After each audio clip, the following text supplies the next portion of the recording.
As soon as the negative side becomes conscious, it's not negative anymore. Because it's fuel. Yeah.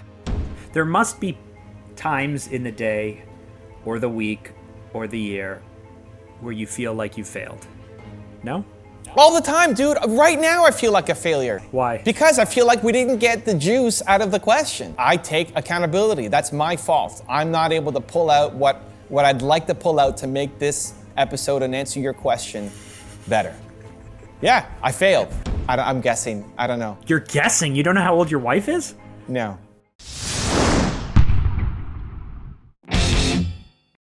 All right, Mark. How's it going? I'm great. Is that a pumpkin behind you? What do you got behind you? This is my daughter's art and craft part of the house. Oh, great. I'm in the basement right now, and there's her work area, and my 12-year-old decided, without telling us, that she just claimed this as her zone. So good. I like it. You like it? I like that she just claimed it as her zone without telling you. I think that's great. Yeah. She was what is it, like a say it and stake it, say claim it and say it. I don't know. There's some saying where you just say it, you claim it, and then it suddenly is yours. Great. Okay, let's go, Mark. Podcast time. Excellent. Thank you. Welcome to the Something to Prove podcast with Mark Drager and Evan Carmichael. Evan, do you remember that intro that I sent you the other day?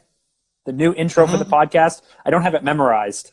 And I realized, because I have it in front of me, I was like, oh man, this is really long. I don't have it memorized. But what I want to do is try and share it with you. Are you ready? So bad. This guy's not even prepared. This is brutal. I am prepared. Okay. I believe that we all have something to prove. You're kind of fuzzy. Your internet's not amazing there, but it's okay. You're recording your audio, right? No. Wow, are you serious? This is what we did while you were traveling around America. Danny, we're recording this audio?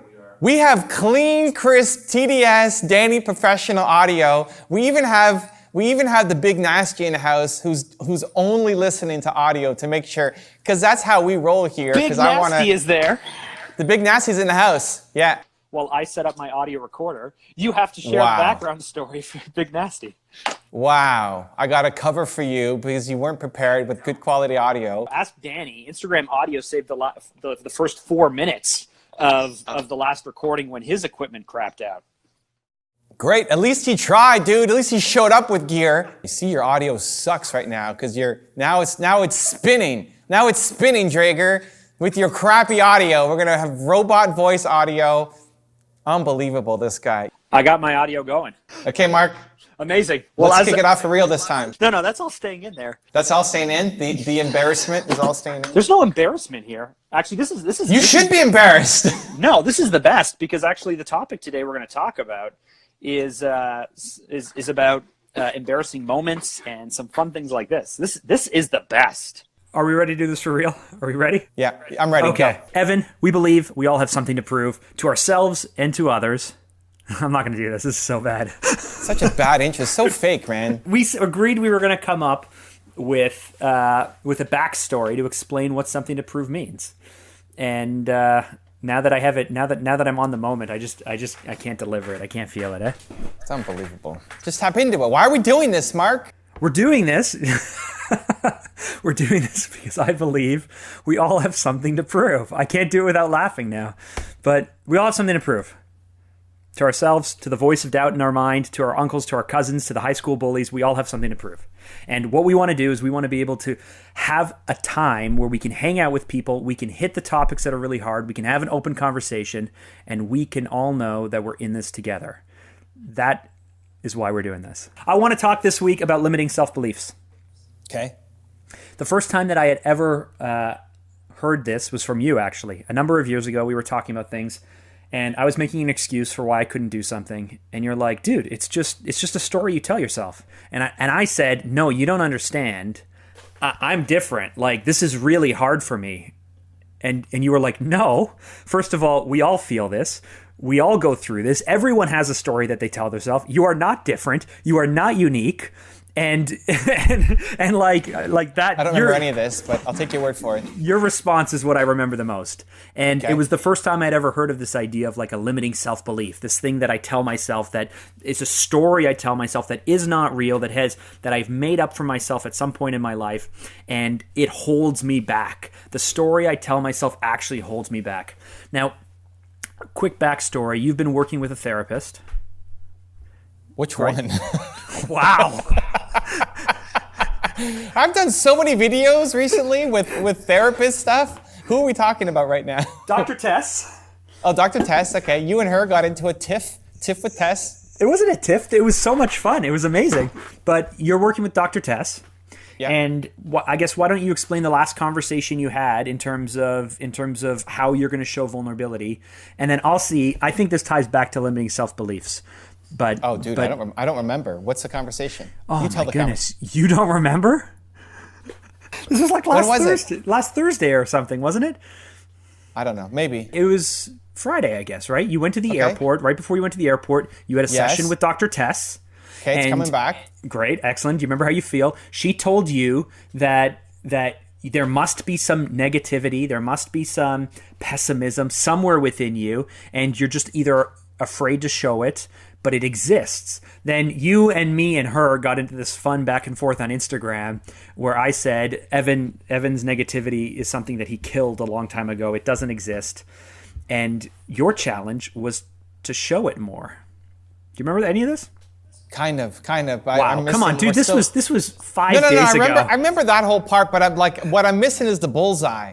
What was the specific advice? What was the specific? Because she wanted me to do something. She wanted I me to wasn't in think the on session. something. I don't know, but I know No, that no. I said it for sure on my video. I said Yes. it on my video. the challenge to you was that was that you need to tap into more pessimism and share it.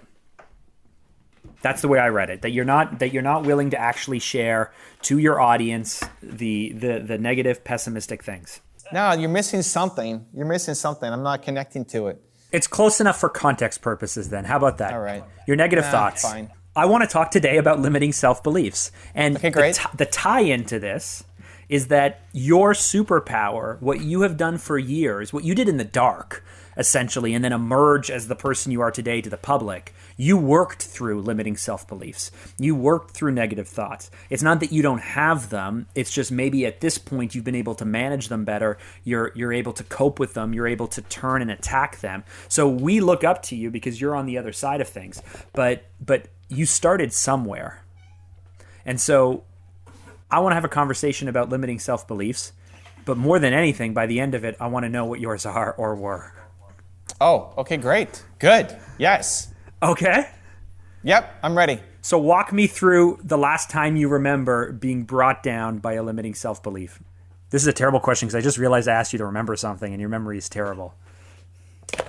That's our host. Did Are- you even are- say welcome to the Something to Prove podcast with your host, Mark Drager and everything? I did before the whole audio thing. I feel like you didn't do it. Guys, did he do it?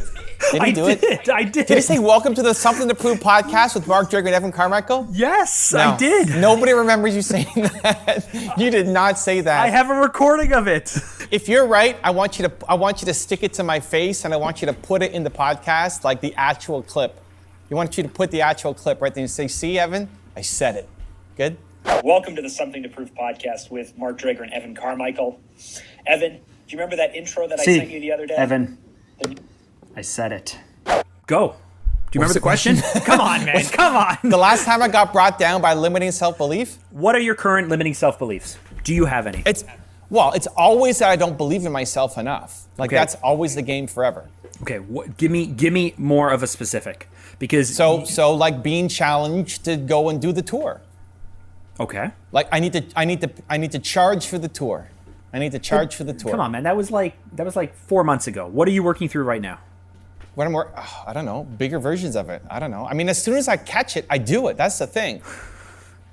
Like it's not that I'm perfect. I think that it's constantly a limiting self-belief. I think it's constantly there. But as soon as it becomes conscious, then I have to go off and chase it. That's why the whole test thing bothered me so much, because I asked her at the end, what do you think, am I struggling with right now? From an outsider, you've talked to me for the past X number of months. You're a professional. What do you think is my thing that's holding me back? And she said, that's why it bothers me. I can't put it on, but let's go with, I'm afraid to show people a negative side. That sounds about right. Maybe that's it. Maybe that's the whole thing. Like maybe fixing that is the whole thing that gets me to the next step. And so, but the question is, do you have a negative side? Yes, of course. Okay. But as soon as it gets to sharing, as soon as the negative side becomes conscious, it's not negative anymore. Because it's fuel. Yeah. Yes. But it's in the subconscious, in the automatic. That then it be like, even this morning I was frustrated. I was up last night till 3 a.m. working on my website, my new website that I'm designing. And I didn't clean up. I hope you're designing it mobile first, because 95% of your traffic is mobile. Yeah. We'll run it through the Fanta approval process. So I didn't get to sleep till 3. Like I was working on it, went to bed normal time, couldn't, got to get up and do it. But in that sprint, it means I didn't clean up my place.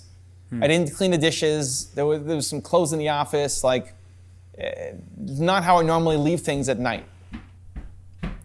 And I woke up today, and it bothered me. Like it bothered me. It bothered me that this place is a mess. I couldn't focus. It bothered you like, ugh, gosh, this is so messy, or you were mad at yourself for leaving it in that condition? No. It bothered me that it was messy. Like I'm proud of myself. Like I crushed it last night. It was great.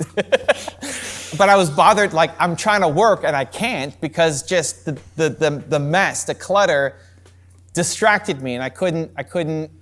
So I'm like, okay, I got to clean up. I'm cleaning up.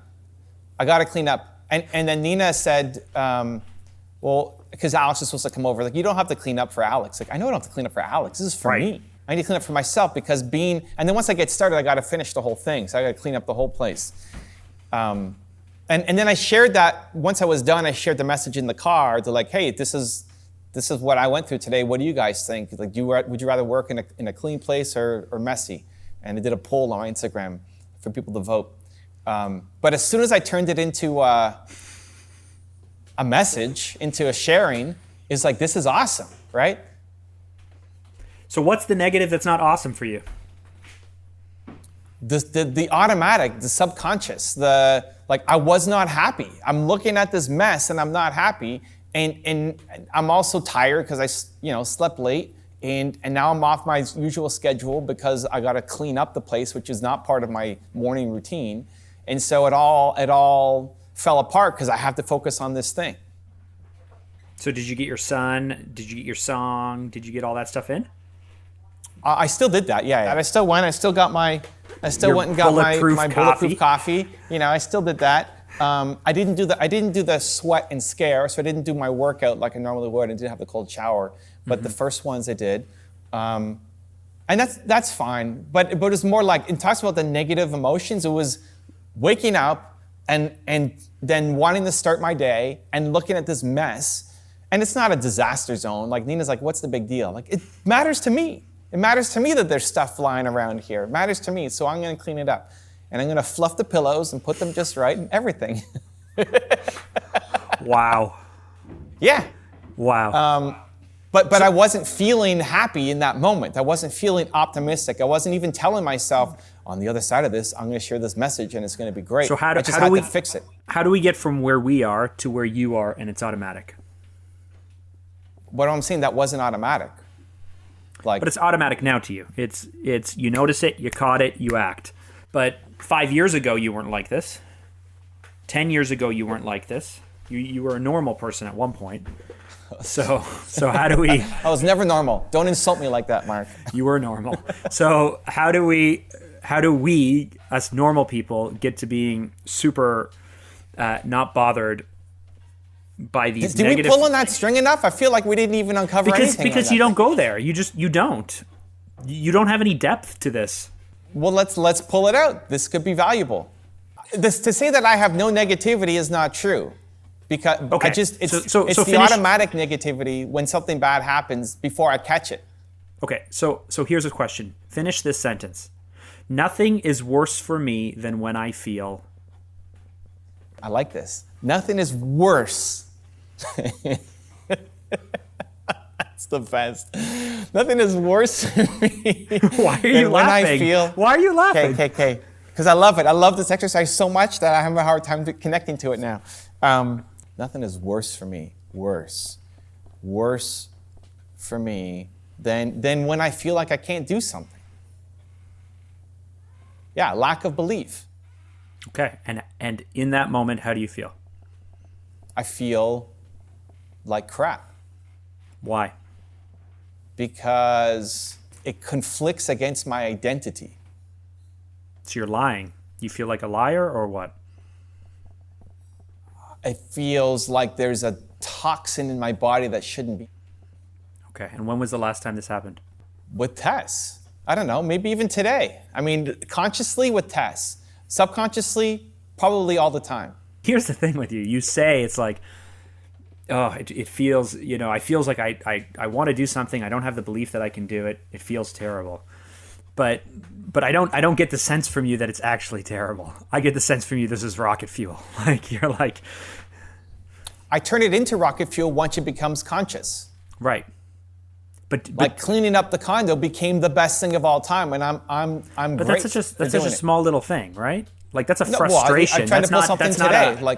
that's not like what you got into a second ago wasn't cleaning up the condo. It was like I want to do something I honestly believe I can't do it. Okay, so look at the goals. Like, my YouTube course. I wanted to do well. My next book. I'm still trying to sell my deal. Those are all future things. So here's something. But it's what I'm working on right now, right? I know. It's what. But here's something I remember when your one word came out. Launched December 6th. What year are we in? 19. So 18, 17, 2016. December 6th, 2016. Your book comes out. And we're like a month in, super excited for you. I'm like, what are the book sales like? You're like, I don't know. And I'm like, what are you doing to market it? And you're like, oh, I'm doing some of this, I'm doing some of that. And it's like, yeah, but like, what are we doing with this? And you were already on to what's next, right? You'd written the book a year and a half earlier, or a year earlier. It took so long to get out and all of these things, but you're already on to what's next. But, the next 5 months, 6 months, everyone in your life is curious, like, how's the book doing and how's it being received and what are people saying and all these things. And you're like, whatever, it doesn't matter. And so if it were me, I would go like, it's not that I would use that as validation. I would think that if the book sales aren't hitting what I expect them to hit, then in that effort I failed. But I remember thinking like, why isn't Evan more bothered that like, why aren't you more bothered that the book isn't doing as well as you thought, or this or that or whatever it is, or maybe it's doing better than you thought, but you're even not excited about it. Like just you move on to the next thing. But when you think back of these types of things, do you ever, you never live in the past, right? So do you ever look back at those types of moments and go like, I should have done this better, or I should have focused more on that, or it really didn't actually do well, but I never really stopped to think about it or anything? I mean, only for what to do better the next time, but not like, man, I wish I could go back and have that day over again because I screwed up. Or those 6 months over again. I don't think that way at all. Listen, okay, let's look at my YouTube channel, right? Like I split up my channel. Right. My channel is not doing as well as it was before. Still. And it's frustrating and painful, and I'm growing these sub-channels, and all of them are under 10,000 subs. Like the best ones are at 7,000 something. I have 2 of them in the 7,000 range. And listen, that's great for a lot of people, but it's not, like in terms of matching expectations, it's not where I want to be. Right. So are you frustrated? Are you disappointed? Are you embarrassed? Are you bothered by it? Do you feel like I've made a big mistake? Or is this just like for you? Are you just like, well, I can always switch it later. Yeah, it's not where it needs to be, but that's okay. Like, I don't know that I'm going to go back to it. I mean, it's one of the, you very rarely go back to what you were doing before. I mean, I could go back and try what I was doing before. Just, if I made the decision to go off and do it, then I'm probably not going to go back to what it was. So I'm still confident in that the strategy, if I just stay consistent, it'll work, but it's just not it's not fast enough. I'm not growing fast enough. It's not embarrassed. Like, you can come and say, dude, you only have 7,000 subscribers on your, awesome. Like, what are you at? You know, like, it doesn't, that doesn't, like, I'm not, it's Perfect. It's myself and my expectations. Like, why have I not cracked 70%? We just changed all of our intros. For the this is the stuff that I think about. Like, we just changed all of our intros for the top 10 series because I want 70% audience retention at 1 minute consistently, which is nobody does that. It's a crazy, stupid number that nobody achieves. But I want it. And our new experiment by all our early metrics failed. Like, we're hitting 52%, 53% compared to, like, we should be in the mid 60s, right? And so now what, right? Like, I'm pissed, right? Are you pissed? I'm pissed. You say you're pissed, but you're not pissed. I'm frustrated. It's like, I want to find the thing that works. Why are none of our experiments working? Are you frustrated? I'm frustrated. I don't believe I want it to work. I don't believe you. I am, dude. I'm frustrated. Like, where's the source? Like, the frustration is the source of, I want to hit this number. I want to get better, right? Like, I'm capable. We're smart people. We need to figure out how to make this work. And it's not.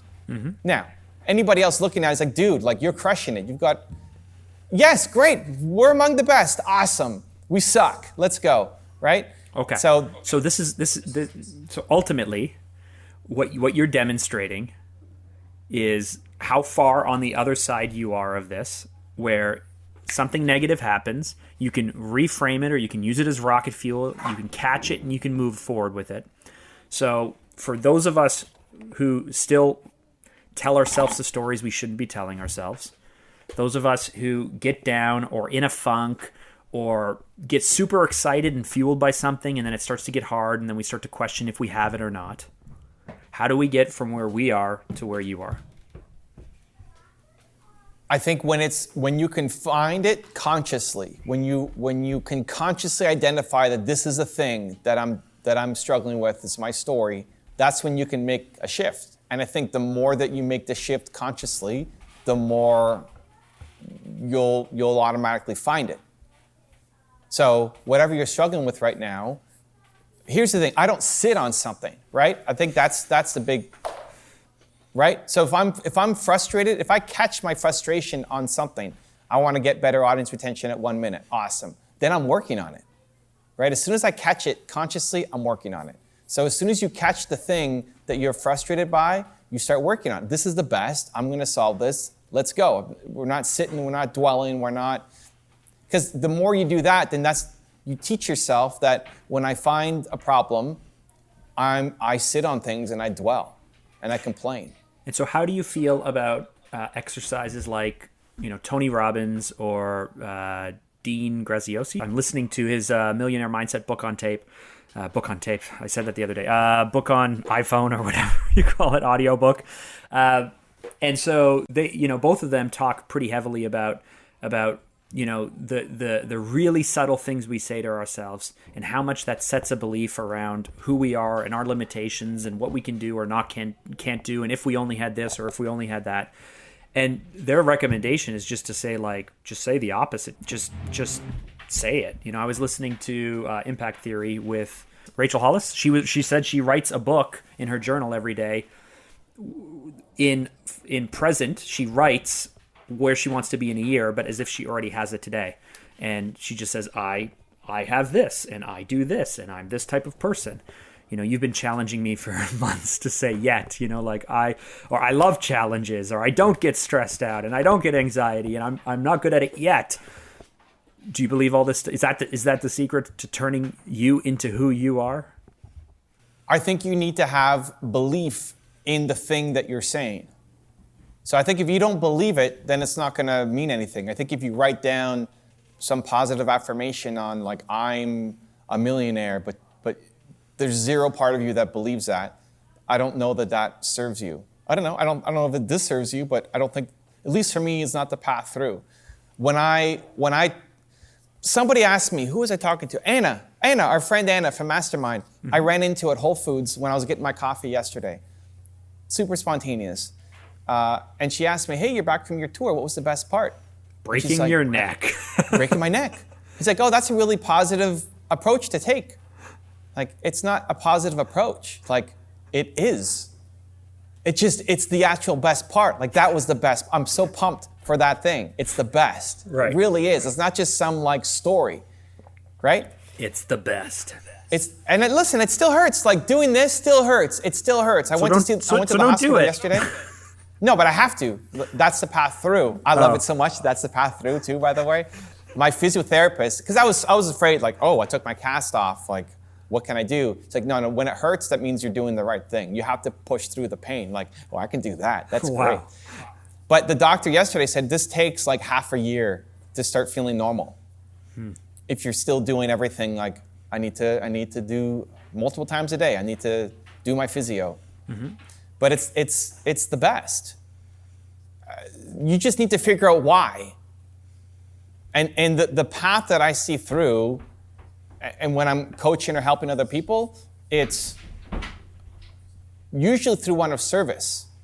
And that we follow this chain that humans are built to serve. You want to serve people. Well, how are you going to serve people? Well, you have to do something. To grow your skill set, you have to go through something difficult. What are you going to help people with?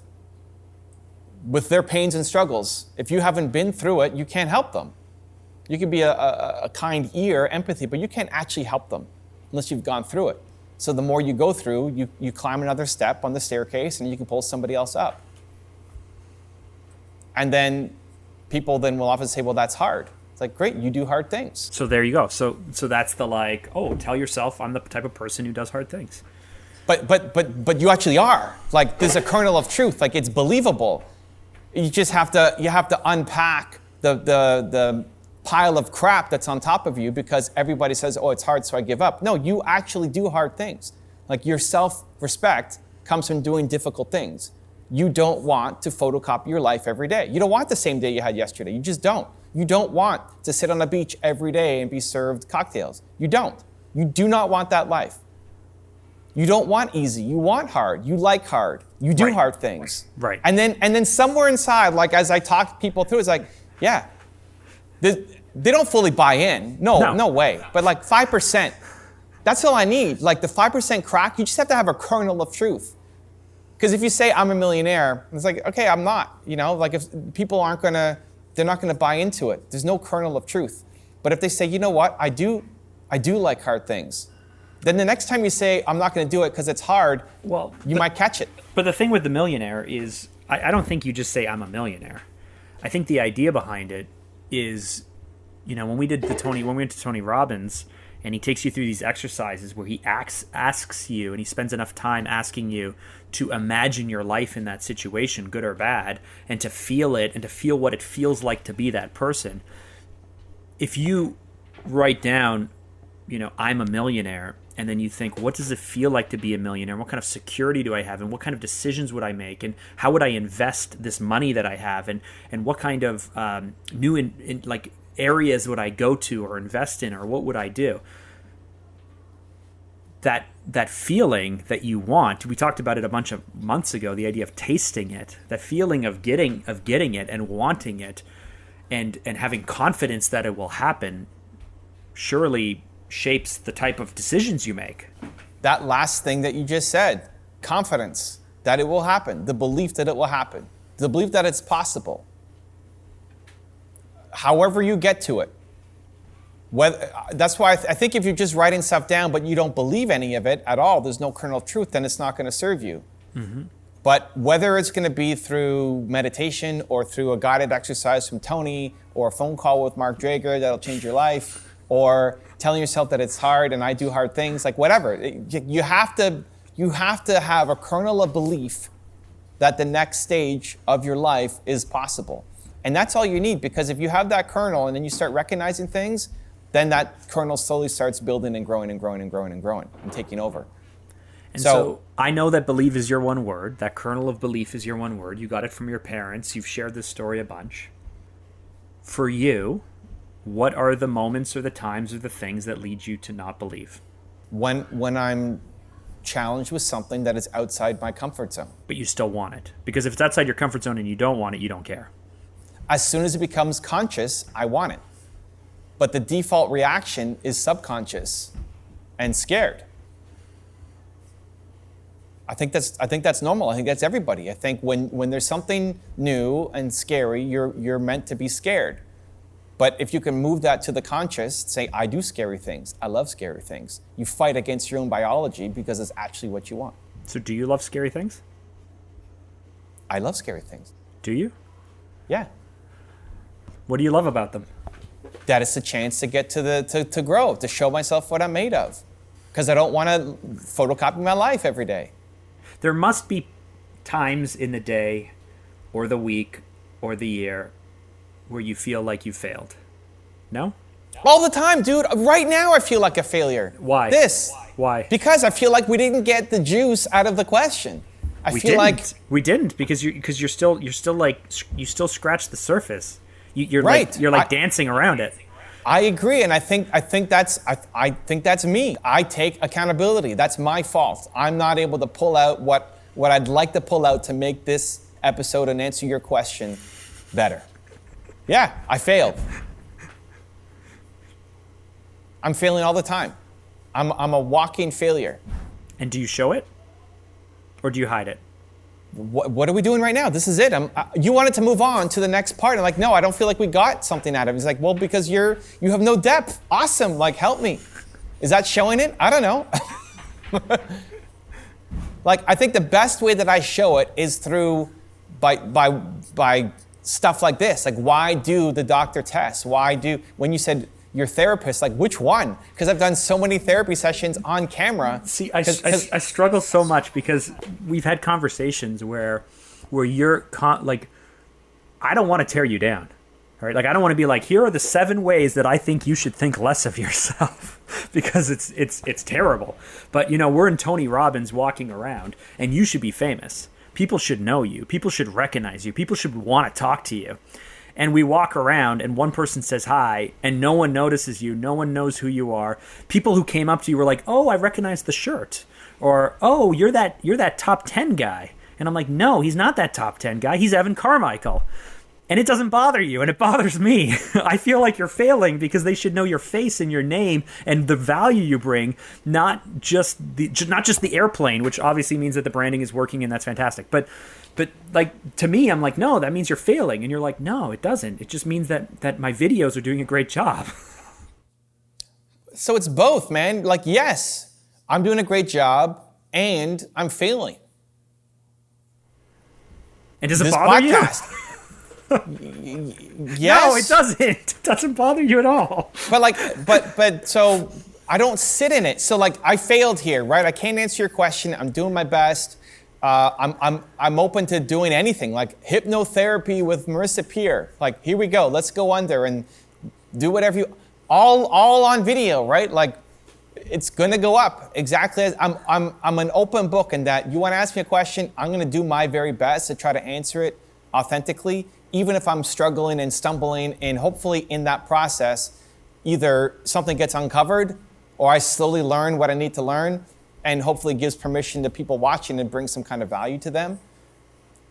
But I'm not great at, as soon as, if it's conscious, like if I was to actually feel the failure of, man, I suck at this thing, I'm gonna go crush it. I don't sit in it. And I need to learn more of that. I love sitting in it. If I sit in it for too long, my answer is actually just to text you and say, Evan, I need to talk to you right now. And then within like 20 minutes, of you sitting in your car at the side of the road because you don't want to lose our cell phone signal, you will pick me up, you'll turn me around, and that's fantastic. Have you always just had that, or did you learn to do that for yourself? It's a learned, acquired skill. Okay. I think the more that you're around it, if you look at all the people that I profiled, they all have versions of it. There aren't many super successful people. They have versions of it that they share with the world, and then they all say, but I'm also a real person and this and that. I remember 3 years ago, I was addicted to coffee, and I would take my kids to skating, and so I would get a large coffee, and I was getting a headache, and I'm getting all the hockey stuff out of the car, and literally my coffee cup like tumbles out of my hand, and as I catch it, all of the coffee falls onto the floor, onto the ground outside of my pickup truck. So now I have to spend an hour and a half, in the morning with a headache, can't get coffee. I just watched it all spill all over the ground, and like I find a moment like that crushing, where I'm just like it's like slipping through your hands, and it's coffee. It's stupid. It's not a big deal at all. I remember this 3 years later as like a disappointing time in my life when I watched the coffee I desperately wanted slip away. You don't have moments like this, right? You don't remember them. You don't notice them. They don't matter. Not consciously. Yeah. You're wired so differently. You're just yeah. But no, I think I built it. Like even in terms of, listen, while you were talking, I got distracted thinking about a comment of, I was in Minnesota, and this guy, Dick Polipnik, bought 10 tickets to see my event. And then afterwards, we were chatting a bit, and he said, most people say that you shouldn't go and meet your heroes because you'll be disappointed. Yeah. And like you proved that wrong. And he posted that, and that meant a lot to me, because disappointing people is like my greatest fear of all time, right? So I felt great about that. But here's the thing, I'm thinking now, there's a lot of people that I have met who I've learned from, because you're saying people only show one side, and a lot of the people that I profiled, we've met, had conversations with, and it's true, and they do let you down, and like, man, this person is not the same on camera as they are when you meet them face to face. Right. But I'll still just pull the best part. So the reason I tell that coffee story is because if I were famous and I were, on stage and talking about positivity and stuff, meanwhile, I have this disappointing moment over a silly cup of a $2 cup of coffee, and I'm angry, and I'm now anxious, and I have a headache, and I'm yelling at my kids to hurry up and be late. No one's posting that. No one's sharing that. I mean, Mel Robbins, I think, comes close. She shares in her writing some pretty vulnerable stuff, but those moments aren't going out there, so we don't see them. From leaders like you, we don't see them. But I honestly think, I don't even know if you have those moments. No, well, today with the mess, I was frustrated with the mess. If you called me up, well, where when you called me? Jesus Christ, Mark, don't call me. On Facebook, like, why is Drager calling me for some stupid question? I'm not reacting. If I was consciously thinking about how would I want to respond to Mark, what would make me feel proud, then it would be a different response than the knee-jerk subconscious response. I'm going to call you Barman now. I'm going to unfriend you. Wow, I'm trying to teach you a lesson here. This is an act of service. That's not an act of service. I unfriended a mutual friend on Instagram because he was posting content that I didn't want to see. It was like, I don't care about your vacation pictures. Wow. Yeah, because at the time I was super paying attention to my feed, and like, this is what I want to see. I guess that's the challenge, and maybe we've hit something here. Maybe that's what Tess wants me to show more of. I think my challenge is, as soon as I think to film it, then I'll spin it, like, because that's how I think, not because of how I care how I'm perceived. That's how I think. Like, as soon as it's a service, act of service, then it's going to be positive. Right. I want to move over real quick. We're going to answer some listener questions, but first, we have some fun questions we want to ask you. Let's start off with... I think we got something there. I'm going to sit on that. We got something for sure. We got something for sure. Yeah, this is an episode for you and I. I don't know if the audience is following along. Listen, somebody said, I agree. I think we're all over the place, but somebody said... what are you talking about? Said best episode ever. So wow. Okay. Yeah. So we'll see. Okay. Well, so first question: what was your favorite grade? I don't know. Man, I don't know. No idea. Pass. What's yours? Pass. Now, grade 2019. Like, today is my favorite grade. Grade 11. Grade 11. I was 16. I was living in my own house. I had my driver's license. I started dating my wife. I had the maximum freedom with the least amount of responsibilities I ever had in my life. So that was a good grade. And you want responsibilities. Your life is better now, but that's what I'm thinking. I'm not saying it's not better now. I'm saying out of all the grades, Listen, up until grade 4, I was illiterate. I was in like special ed, and I was the stupid kid. And then in grade 6, something tripped in my head. In grade 7, I started to get better. So like by grade 11, I was killing it in school. Like that was the time where I figured out that I could be really smart because I had a great memory and I didn't have to really like study very much. I Maybe I don't have a bad memory. You just have a great one, Mark. Huh? I do have a great memory, but your memory's garbage. So.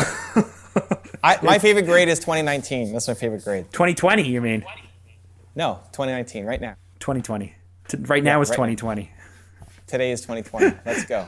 Okay, would you rather go back to the age of 5 with everything you know now, or know right now everything your future self will learn?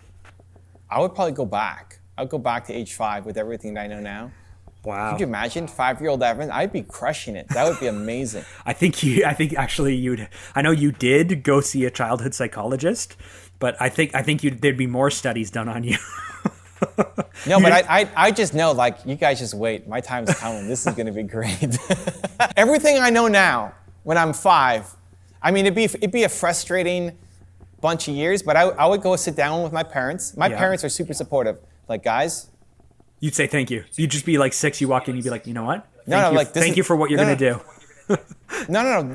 This is what's going to happen. This is how I would have a new plan for my life. 5-year-old Evan would be totally different. But you wouldn't even be the same person now, right? The whole butterfly effect or whatever it's called.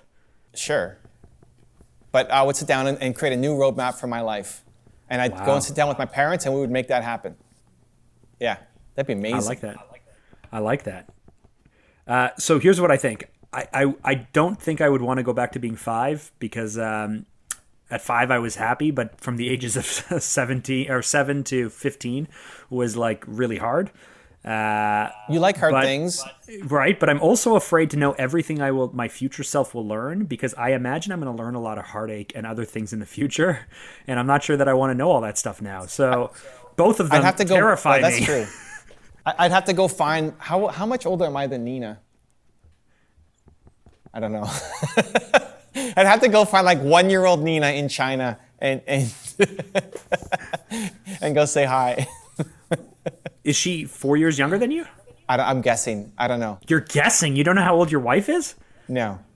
30, do you know what her? 3 years. 3 years. She's 33? Yeah, 3 and a bit. 3 and a bit. So she's my age. Yeah.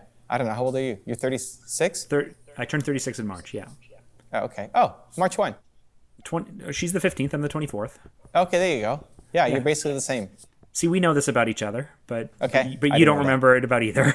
No, I wouldn't know. I wouldn't know how. I know I'm older than you, but I don't know how much. Fantastic. Last question. Ready, Evan? I want you to dig deep on this. Okay. Tell it truthfully. Always. Most embarrassing moment. Most embarrassing moment. Mm-hmm. Most embarrassing moment. Probably I don't know what grade I was in. My health teacher knew that I had a weak stomach, and we for whatever reason he brought in a cow heart. I don't know why he brought a cow heart in health or something, and he dropped it on my desk, and then I vomited like right there, and then like 3 times on the way to the bathroom, like vomited all over the carpets in the bathroom, all the way. Wow. But it's funny. I don't even think about that. And I can imagine you being young and throwing up in front of everyone and then throwing up all over the school and everyone talking about how, hey, all that throw up and smell. I don't remember any of it. I don't remember any of my friends. You blocked all of it? Yeah. So how is it embarrassing to you then if you don't? I don't know. It's just the first thing that came to mind. Okay. But I don't remember ever being made fun of. I'm sure, dude, you're like 8 years old or something, and you're the kid who vomited on the carpet. On the cow heart. Yeah. I don't remember any of it. Oh man. Maybe I have deep problems, like I just blocked it out so hard. You just block out all this negative stuff. I don't remember. I'm sure it was like traumatic, but I don't remember any of it. Zero. I had one that I was gonna say when I saw this question, but you just reminded me of a different one that's even more embarrassing for me. Okay. So when I was in grade 9 in high school, we bought a property and we were building a brand new house. But the house that we were living in was like a 100-year-old farmhouse.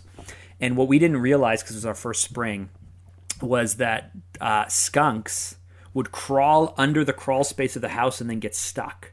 So I woke up one morning I woke up like in the middle of the night to just this terrible burning rubber stench because the skunk had gone onto the house and then like sprayed. So, and I'm just like, what's going on? I thought the furnaces broke. I thought something had broke, but I went back to bed, got up the next morning. But we were so used to the smell at that point that we didn't realize that like all of our clothes, everything just smelled terrible of skunk. That's the best. So it's this rainy day. I get on the bus and I start to hear like people being like, does something smell like skunk? And then like it starts to hit me. I'm like, oh man, like my backpack, my clothes, like everything smells like skunk. So then I get to school and I'm like kind of panicking. So I'm trying to like figure out what it is, and then I realize like my backpack smells more than everything else. So I put it in my locker, and then I'm going through the day, and like it's like second period, and then it's third period, and someone's like, every classroom we're in smells like skunk. And meanwhile, I'm just like trying to hide and try to make sure it's not me. That was a fun day, let me tell you. I think I got through the day without anyone being rude enough to say anything to me. But then it happened 8 times that winter, and then every time after that, I refused to go to school. I just told my mom, I was like, I'm not going to school. My wife now gets like, if I smell it, I'm like, oh, there's something, like she thinks I'm obsessed with it now. The heart rate is elevated. Yeah. I get. Anyway, that was a fun story to share, but I remember it at least. You reminded me of it. You're going to work on this, Evan. You're going to get better at it. Yeah. I gotta lie on a couch and unpack it. Awesome. Let's hit some listener questions before our time is up. Evan, you're in control of them. Who do you want to hear from? Okay. Can't read the name. Hey, what's the best way to invite a guest speaker to your podcast or community calls? Oh, this is such a good question. So, 1, explain what it is you do, what you're trying to achieve, who you are in like simple terms. Hey, I'm this, I run this, we have a podcast that talks to these type of people. I would love to have you on for a very specific reason. Like at least know enough about the people you're inviting on to why you want to have them on and how you think your audience could benefit from them. And start with that. I got like 3 or 4 requests this week, and some of them were like super vague, didn't explain anything. It's like, it's really hard for me to like I have to work so hard to pull this information out of the person. Like, just make it easy for me. Hey, Evan, it's Mark. I run a podcast, the Something to Prove podcast. I'd love to have you on. We talk about helping business owners, overcome the challenges they face. I think my audience would love to talk to you. Are you open for a half an hour conversation? Like, done. Ask them. They say yes, they say no, but I gave you all the information you needed to know. I agree. I would add to it just a little more about the story. For people getting pitched a lot, I get pitched a lot for joining on. Why you over somebody? Everybody wants to talk about being an entrepreneur and believe in themselves and all that stuff. So it's great, but why? Why you? What's so important? What's your story? Why are you doing this? And then 2, if you could be a part of the community, so that when you email them, they recognize the name or the face, because you've been engaging with them on social, you've been following them, you've been promoting their stuff, you've been DMing them, not pitching anything. Just there's people who in my community, if they ask me to something, I'd say yes, hands down, because they've contributed so much. Meanwhile, most people are just asking with a pitch, and it's easy to say no. The other thing is add some personality in, right? Like be willing to take some risks and add a little bit of personality. If I find that helps. Bo in the house says, I love Mark. Yes, not really I do question, too. But not really question, but I love Bo. Yeah. Okay. What do you do when you're having a bad day? It's really tough. So Mike Lamont loves Mark Drager too. Mark's saying a lot of love today. Amazing. So the best thing I can do if I want to get out of it, if I'm having a bad day and I actually want to turn it into a good day, then exercise, great music, going to sleep, because I know tomorrow, like I'm a morning person now. Like by 1:30, 2 in the afternoon, like I'm a different person than I was the entire morning. And so sometimes it's just like, you know what? I know tomorrow I'm going to be awesome. So I might as well just put today to bed. But exercising helps. Going for a walk helps. Listening to like really kicking music helps. Reminding yourself that you're okay. Right, Evan? I'm okay. that helps. Doing something that makes you excited, even if it's off topic. Like, just think, like, what would be something that I really want to do? Or the other thing, which is kind of Evanism, is just start doing something. Like start a project, start puttering around, start something that you don't feel like doing, but you're going to get into it within 10 or 15 minutes, and then you're going to be really proud of yourself that day. So I like the caveat of, like, if you want to get out of it, because I think most things you probably do, but there are some things that you should be sitting in for a bit. If you want to get out of it, I don't really have a bad day. If I want to get out of it, then I won't have a bad day. Like, the fastest way is to put music on. That's why I put music on. That's why my first step is always sing, right? Like, put music on of the feeling that you want to be feeling, not the feeling that you are feeling. It's the fastest way to change and then to Mark's point, build momentum, right? If you don't want to get out of it, so example, like a friend of ours passed away super young, like 40-something of cancer, not super close to me, but close to Nina. And so today we're going to his visitation, and then tomorrow's a funeral. Nina's gonna have a bad 24 hours. She's gonna have a bad day tomorrow, maybe Saturday, maybe, I don't know. I mean, it's gonna last for some time. It's okay. You lost something big. That's grief. Grief is grief. Like, I'm not gonna go to her and say, hey, let's put on some music and dance and, like, break this, right? So just to Mark's point, if you want to get out of it, I think the fastest way is music and build momentum. But sometimes, in 5% of the cases, you need to sit with it and just let time heal. Mm-hmm. Good question. Yahaboob, what is the best way to bring consistency in everything that you do? I don't think you should be consistent. I think there are things that you should do consistently, but really, when you get into flow, when you get momentum, when something excites you, I think those are the things that actually should be the peaks. And so I don't know if I'm answering your question properly or not, but schedule it in. Actions map to your ambitions. You've been listening to the Something to Prove podcast. Thank you for the love. We'll see you next week. Believe. Ciao. If you want to see the last episode of my podcast with Mark, it's fire. The link is right there next to me. I think you'll enjoy it. Continue to believe, and I'll see you there. What are you doing? I went outside. What are you doing? Who cares? You're topless. Go. And then the donkey dies.